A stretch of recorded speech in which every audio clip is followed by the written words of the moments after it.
xibaar yu wér te wóor ca tàng-tàng ba abonnez-vous pour ngeen di mën di jot suñuy vidéo.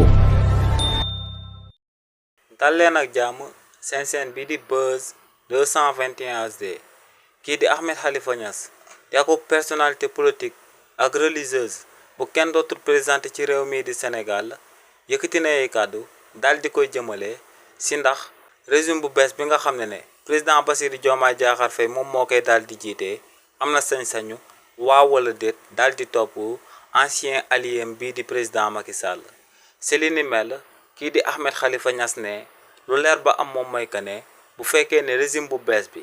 am na matière maanaam justice dem na ba daal di firndeel que ne président Macky Sall ginnaaw ba mu nekkee woon ci boppu réew mi daa amal liñ dippee haute trahison ne kon luy war régime bu bees bi moom mooy ñu daal di toppalu président Macky Sall obligatoirement ndax ne ca Mauritanie président Aziz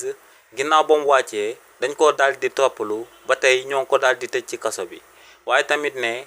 ancien président bu nekkoon ca Philippines ginnaaw ba mu wàccee mandaam dañ ko daal di jël daal di koy yóbbu directement CPI daal di ko fay jugé ci crime yi mu amaloon ginnaaw ba mu nekkee woon ci boppu réew mi waaye tamit ne boo demee ca réew France ci semaine bi ñu génn rek kii di Marine Le Pen daal dinañ ko fay daal di toppalu ba li ni mel daal dinay sabab kookee doot mënati nekkati candidat si lu tolloog 5 ans foofee ca France te ne kookee di Marine Le Pen bokk na ci candidat yi nga xam ne mënoon nañoo nekk aku présidente ca France waaye tamit ne ba tey ca réewu France kii di Nicolas Sarkozy di ancien président de la République ca France ñoo ngi ko daal di condamné ci ay feewu corruption ndax ne Kadhafi di ancien président bu Libye moom moo ko financé woon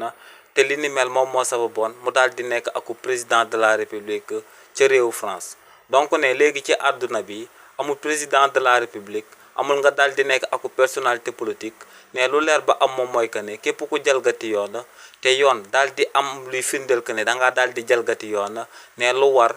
gouvernement bu fa daal di nekk te obligation la war a doon moom mooy mu daal di lay toppalu joon daal di jël daan yu méngoog ñaawteef yoo def ñu daal di koy teg sa ndodd.